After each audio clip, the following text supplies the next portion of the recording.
Hare Krishna, muy buenos días. Nama Om Vishnupadaya Krishna Prestaya Bhutale Srimate Bhaktivedanta Swaminiti Nami.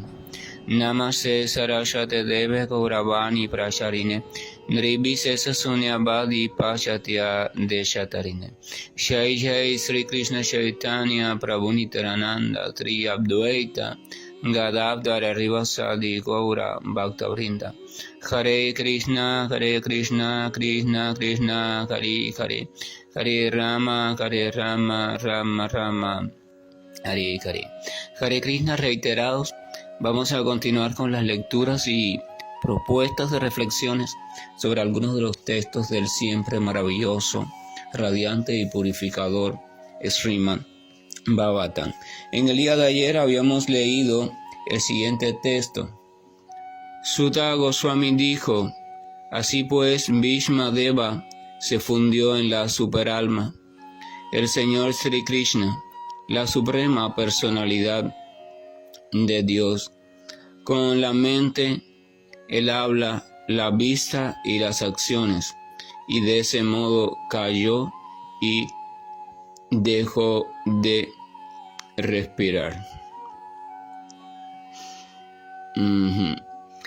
Entonces, decíamos ayer, este texto en sánscrito comienza de la siguiente manera: Sutta Uvasha, o sea, Sutta Goswami dijo, Uvasha dijo, Krishna Evan Bhagavati, Krishna Evan Bhagavati, o sea, Krishna, para hacer referencia a Krishna, para saber que se está refiriendo a Krishna específicamente, sin lugar a dudas.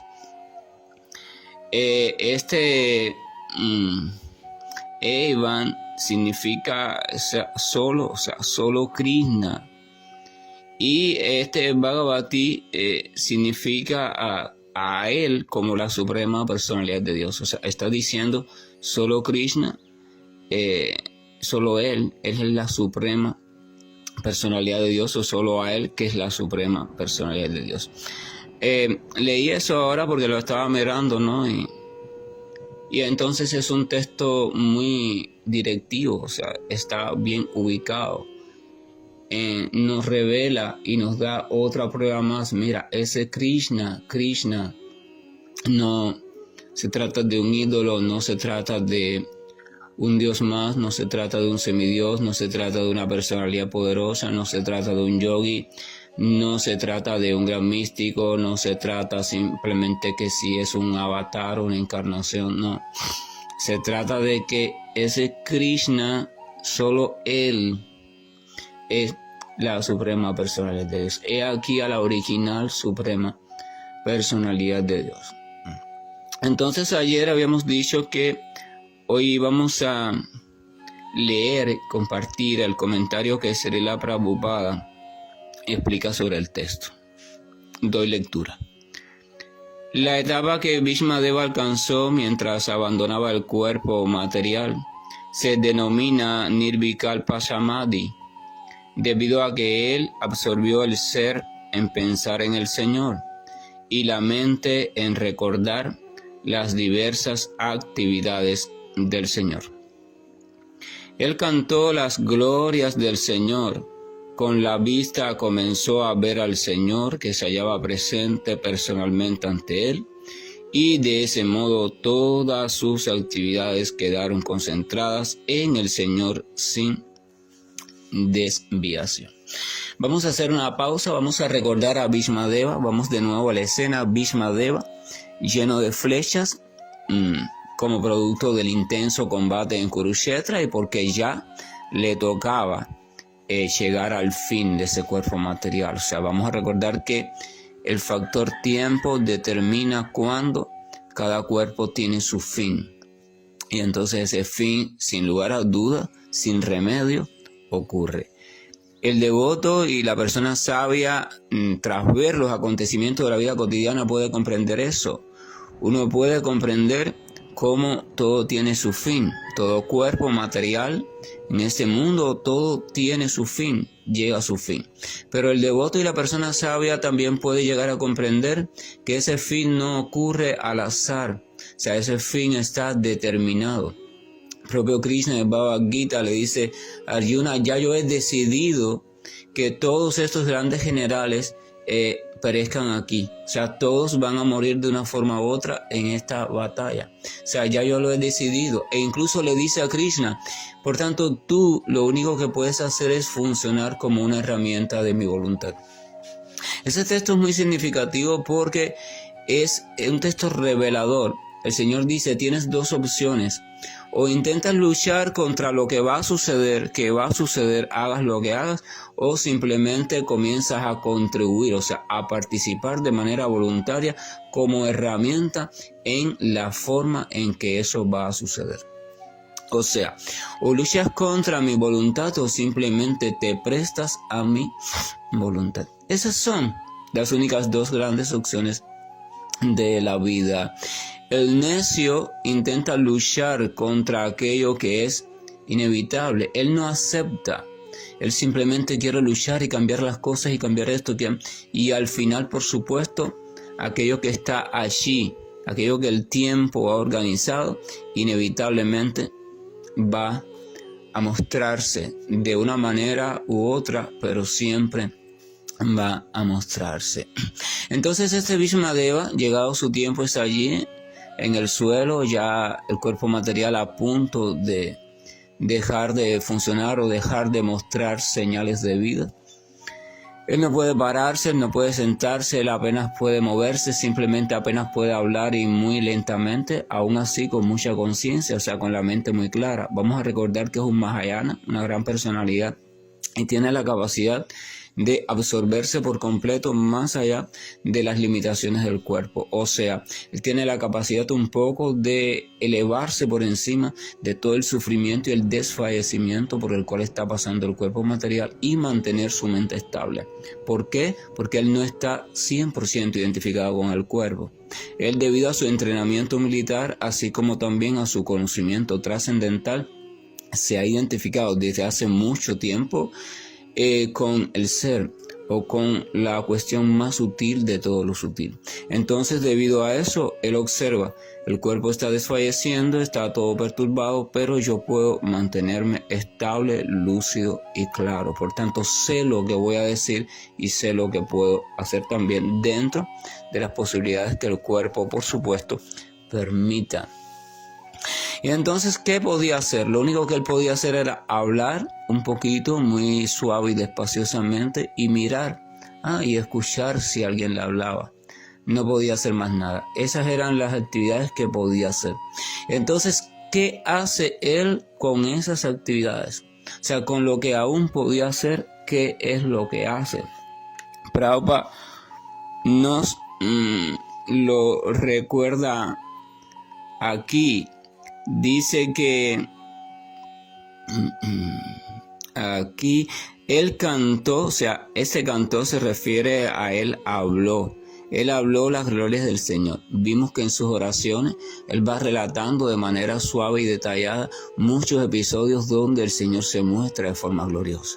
El Señor con la rueda del carruaje en la mano, el Señor cuando se le cae la capa, el Señor lleno de sangre por las heridas de la flecha, el Señor sudoroso, el cabello cubierto de polvo del campo de batalla por el Señor como auriga de Arjuna. O sea, revela muchos detalles del Señor. Esto quiere decir, por eso es que dice que habla del Señor, o sea, canta al Señor. Una de las pocas cosas que él podía hacer era hablar. Por tanto, esa habla no la gastó en bobería, en grandes despedidas, en decirle cuánto los voy a extrañar, esto y aquello. No, él simplemente el poco habla que le quedaba la gastó en algo sustancioso, en hablar palabra eterna, en hablar algo que le sirviera a todos los que estaban allí de verdadero beneficio. Y por tanto ese verdadero beneficio es el Señor. Por tanto, el habla la ocupó en eso, en hablar, cantar. Cantar porque el sánscrito es un habla con rima, por tanto también se le dice cantar, pero no es que se puso a cantar, es que el propio habla era melódica. Entonces dice, con la vista comenzó a ver al Señor que se hallaba presente personalmente ante él. Y entonces con la vista, el mirar, que era lo otro que podía hacer, centró su vista en el Señor Krishna y empezó a quedarse allí fijo, viéndolo así detalladamente. O sea, la voz, el habla hablaba sobre Krishna.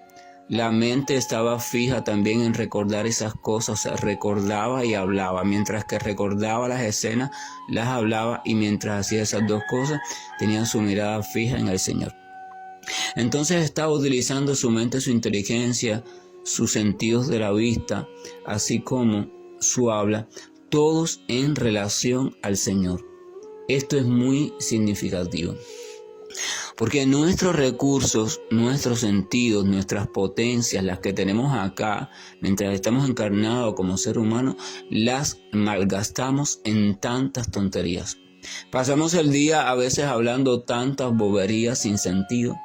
Prestamos nuestros oídos a tantas conversaciones que no tienen sentido y a tantas conversaciones que lo único que hacen es provocar perturbación en nuestra mente o incentivar en nuestra mente algunos tipos de comportamientos que en ese momento no son sabios y que no nos conducen tampoco hacia un buen fin. O utilizamos nuestros sentidos de la locomoción, o sea, de desplazarnos para ir a tantos lugares que muchas veces lo que hacen es envolvernos cada vez más. O utilizamos nuestra capacidad de comer para probar tantos tipos de alimentos, incluso los que no son beneficiosos, como los que no lo son, tanto desde el punto de vista físico, fisiológico, así como también desde el punto de vista mental y espiritual. Hay alimentos que por sí mismos tienen la capacidad de provocar perturbaciones en el cuerpo, entonces agitan la mente, así como otros dan sueño, algunos se agitan. Pero hay alimentos también que debido a la forma en que han sido preparados, etcétera, etcétera, también incentivan en nosotros ciertas tendencias que no son favorables. Por eso Krishna, Bhagavad Gita explica que aquel que ofrece los alimentos a él, o sea, aquel que prepara y ofrece los alimentos a él antes de consumirlo, ese se debe saber que está alimentándose de su misericordia, o sea, está espiritualizando su vida. Pero aquel que simplemente consume sin siquiera agradecer por los alimentos, se debe saber que se está alimentando solo de pecado, o sea, no tiene beneficio espiritual. Mucha gente habla, por ejemplo, de dieta equilibrada, dieta balanceada, y todos esos términos son términos materialistas desde el punto de vista del conocimiento de la estructura del cuerpo, el funcionamiento del sistema digestivo, todo el mecanismo que sigue, los nutrientes en equilibrio para un cuerpo sano, etcétera, etcétera. Pero dejan fuera completamente a la mente y dejan fuera completamente al espíritu, o sea, al ser, la influencia que los alimentos tienen sobre lo sutil, o sea, sobre la mente, y las diferentes capas sutiles del cuerpo, así como la influencia que pueden tener sobre el avance espiritual. Por tanto, quiere decir que cuando se habla de dieta balanceada o equilibrada, realmente no es ni tan balanceada ni tan equilibrada, porque está dejando fuera dos áreas muy importantes. De hecho, está dejando fuera la mayor parte de nosotros, del ser humano. Será balanceada y equilibrada para el cuerpo, pero ni para la mente, porque hay desconocimiento de esas temáticas. Una dieta verdaderamente equilibrada o verdaderamente balanceada tiene que basarse en el conocimiento del cuerpo, la mente y el espíritu. Entonces se puede decir que es una dieta realmente equilibrada, una dieta realmente balanceada, cuando tiene en cuenta estos tres elementos y se combina o se produce o se prepara o se ingiere de manera apropiada para beneficio en conjunto de esas tres áreas. El alimento no solo debe ser preparado de manera favorable para el cuerpo o según el cuerpo de cada individuo, sino que debe ser también preparado teniendo en cuenta la tendencia mental de cada individuo, o sea, la modalidad de la naturaleza que cada individuo está funcionando, si es más apasionado, si es más metido a la somnolencia, a la ignorancia, o si está más en la modalidad de la sensibilidad o la bondad. O sea, cada modalidad debido a la tendencia entonces hay alimentos específicos y de acuerdo también a la etapa o nivel de progreso espiritual en el caso de las personas que están encaminadas en ese sentido. Son tantas cosas, ¿verdad? Pero nosotros no, la humanidad ha desdeñado esos conocimientos y se va quedando con el conocimiento cada vez más burdo, con el más objetivo, el más burdo. Entonces, por tanto, el ser humano, debido a esa propia ignorancia y olvido, y a ese camino donde se va apartando cada vez más de ese tipo de información, está indudablemente destinado al deterioro. Al deterioro. Y eso que no lo dude nadie. Entonces este Bhishmadeva está haciendo algo súper inteligente.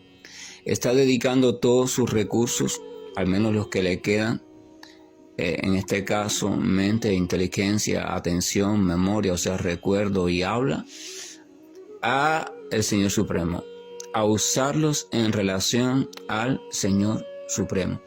Cuando hacemos eso, cuando alguien hace eso, a eso se le llama Bhakti Yoga, o a eso se le llama vincularse con el Supremo mediante el servicio devocional, mediante el dirigir la actividad que sea hacia Él, de un modo favorable y desde un sentimiento favorable, o sea, desde el sentimiento de amor y servidumbre teñido por la coloración sentimental que cada cual posea.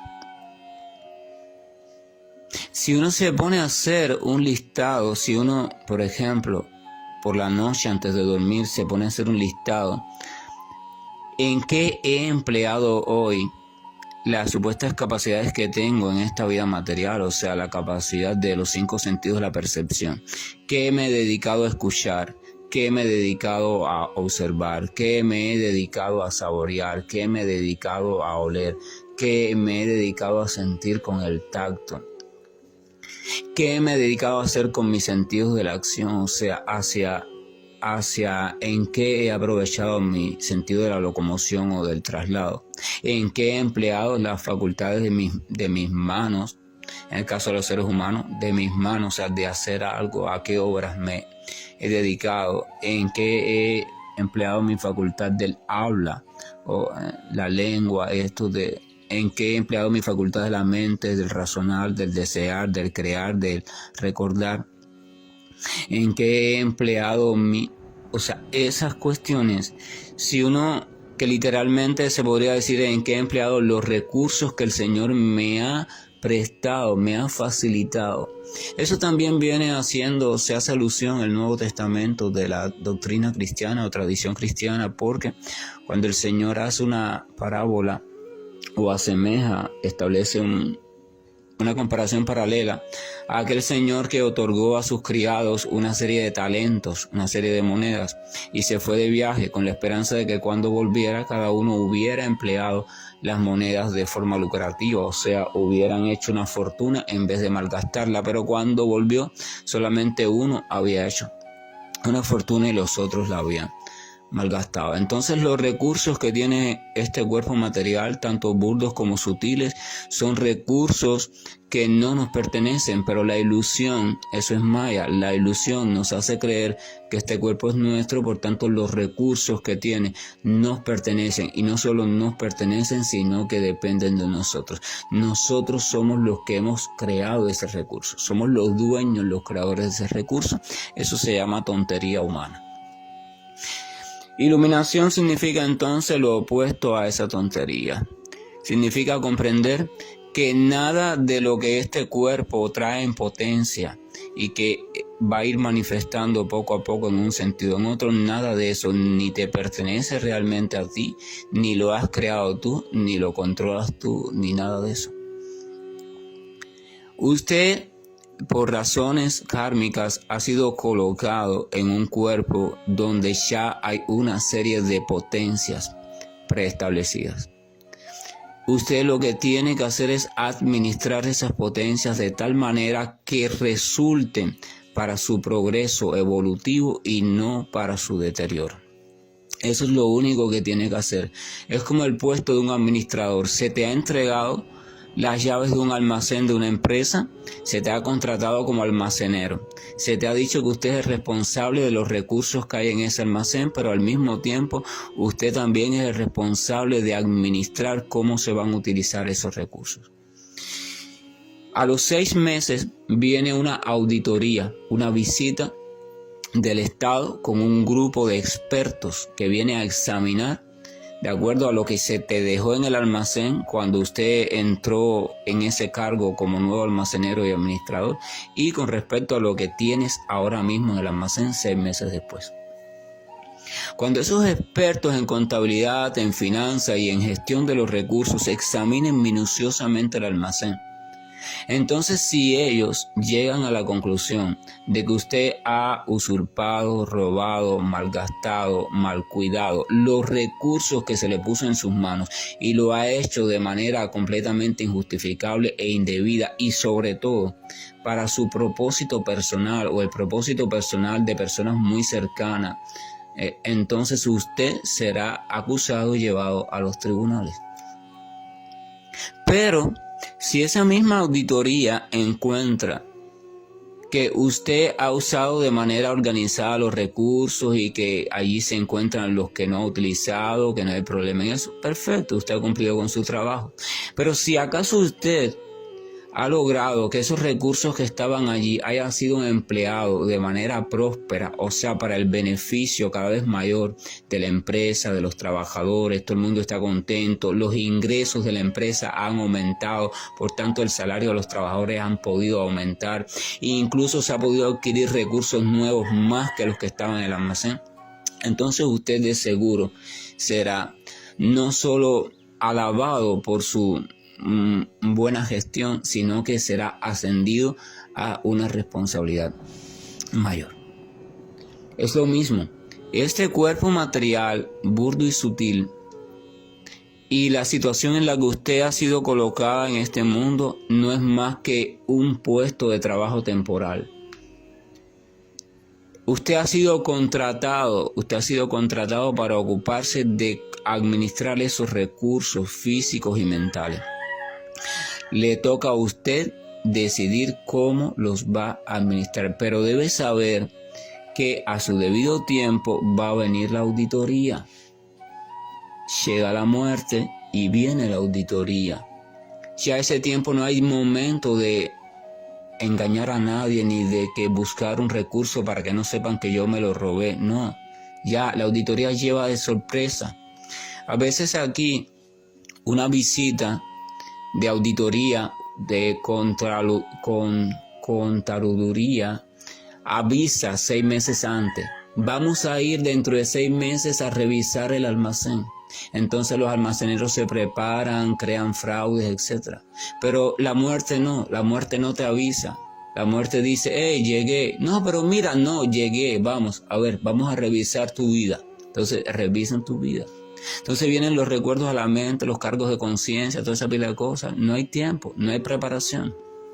Eso es lo más maravilloso. Entonces la persona inteligente que ha comprendido eso porque ha visto que todos los días se muere alguien sin previo aviso, entonces ella dice, yo no sé cuándo me va a tocar a mí. Y como no sé cuándo me va a tocar a mí, deja tratar de ir revisando mi almacén para ver qué es lo que estoy haciendo con mi vida. ¿Qué es lo que estoy haciendo con los recursos que la vida de una forma u otra, por misericordia del Señor, ha puesto en mis manos? ¿Qué estoy haciendo yo con mi capacidad de trabajar? Mi capacidad de tener salud, mi capacidad de tener cosechas y sembrar una tierra y obtener buenas cosechas. ¿Qué estoy haciendo yo con esa cosecha?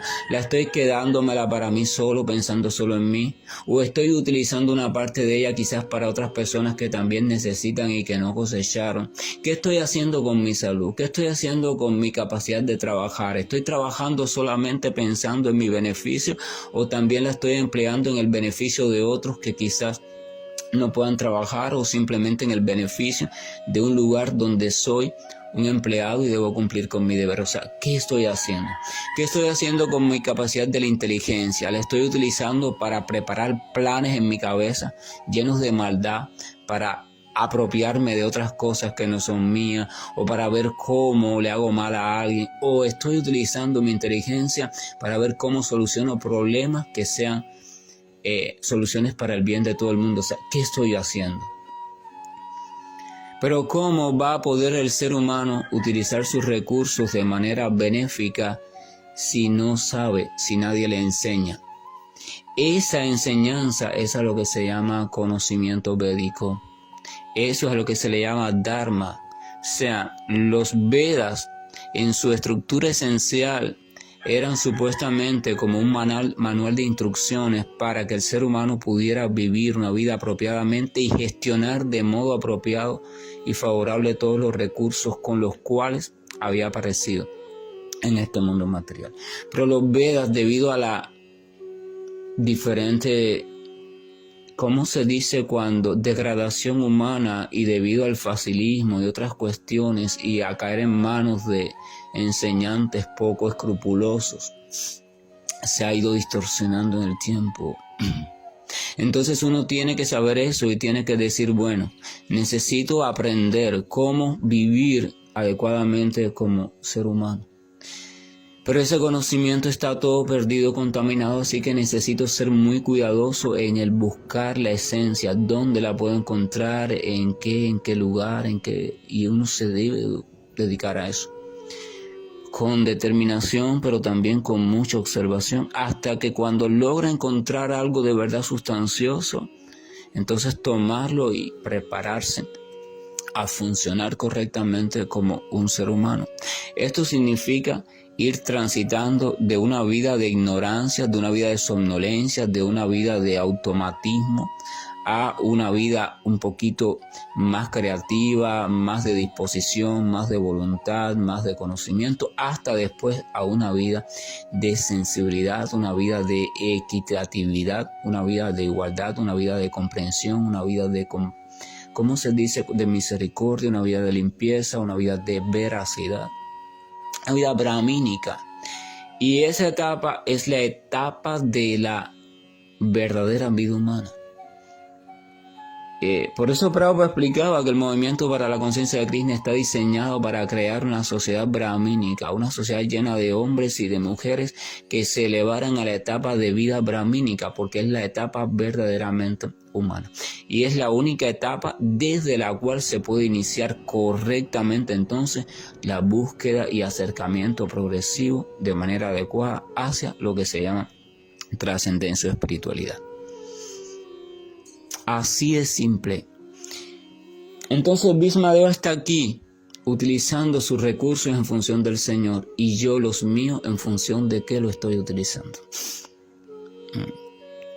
Las escrituras, por ejemplo, dicen que aquella persona que todavía tenga, ¿no?, que tiene una propensión al disfrute, quiere disfrutar de las maravillas materiales, de los diferentes disfrutes interpersonales, entonces se le autoriza, que se le recomienda que haga familia, se case, haga familia, ¿verdad? Así puede disfrutar de tantos tipos de relaciones, desde las más íntimas hasta las más comunes, tratos personales, comodidades del hogar, el alimento, el calor del hogar, etcétera, etcétera.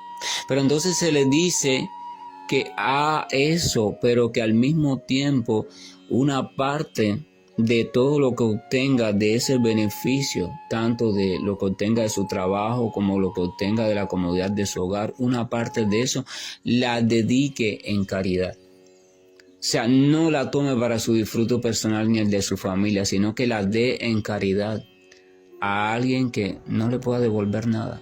De ahí viene entonces el principio de la caridad. A otras personas que quizás necesitan, o a otras personas que están en virtud de toda la cuestión de la espiritualidad, o sea, eso. Porque si no hace eso, entonces ese simple hecho de vida de familia va a convertirse en su propia tumba. Y no va a poder avanzar como ser humano, sino que se va a enredar cada vez más como ser humano. Y así es. Y esas son las cuestiones. La literatura védica, en su esencia, descrita por aquellos que seriamente la han buscado y estudiado, en su esencia, nos regala para cada etapa de la vida cuál es el comportamiento, cuál es la cuestión que debemos tener en cuenta para que esa etapa no nos enrede ni nos hunda, sino que nos ayude a seguir creciendo y superándonos. Pero de modo general, la indicación es esta. Los recursos que han sido puestos a tu disposición, se te va a pedir cuenta después por ellos. ¿Qué estás haciendo? Porque esos recursos son del jefe de la empresa. El jefe de la empresa es el Señor Supremo. Y esos recursos están allí para que tú los utilices para sus trabajadores. Aquellos que están buscando al Señor Supremo. Entonces, ¿qué estás haciendo? ¿Estás haciendo eso? Si lo estás utilizando solo para tu gozo y tu beneficio y solo para el gozo de tus seres más allegados y el beneficio de tus seres más allegados, debes saber que estás incurriendo en delito. Eso lo dice en la Escritura. Puede que tú te justifiques en tu mente, no, yo no estoy incurriendo porque tal persona me dijo, tal gurú, tal maestro. Escucha. Lo repito otra vez, estás incurriendo en delito y tal gurú, tal maestro y tal no sé qué no va a tener la capacidad suficiente ni el poder suficiente para levantarse en el juicio y poder atestiguar a tu favor, porque no tiene autoridad. Porque las Escrituras son quienes están allí como fiscal en el juicio y van a decirte, mira lo que tengo acá. Se te dijo esto, estás violando tal argumento, tal ley, tal esto. ¿Qué has hecho con tu vida? Nada. Malgastarla bajo la ilusión del supuesto gozo personal. Y el juez va a decir, veredicto, el veredicto es este, culpable. Y si es culpable, entonces no hay remedio, sigue transitando de vida en vida en este mundo material. Que la gracia y el amor de nuestro Señor nos acompañen. No terminamos el comentario de Prabhupada porque es muy sustancioso y esto era necesario, pero ya lo terminaremos. No tengan prisa, más bien dedícanse a reflexionar sobre cada una de las cosas que se intercambian o se proponen. Las propuestas de los amaneceres espirituales no piensen que son simple análisis de palabrería sobre un texto cada día. Siempre vean a las propuestas de reflexión de cada amanecer espiritual como un cántaro lleno de agua muy fresca y sustanciosa, agua que es capaz de purificar, sanar, cuidar, elevar al ser en lo más profundo. Porque si no lo ven así, lo ven simplemente como una serie de palabrerías ahí hablando sobre un texto que a veces no tienen sentido, entonces no vas a poder beber del agua. Pero si lo comprendes como un cántaro lleno de agua fresca, pura, transformadora por excelencia, entonces de seguro la vida totalmente te cambiará. Hare Krishna, buen día, y estoy finalizando la llamada. Om Namo Bhagavate Vasudevaya. Om Namo Bhagavate Vasudevaya. Om Namo Bhagavate Vasudevaya.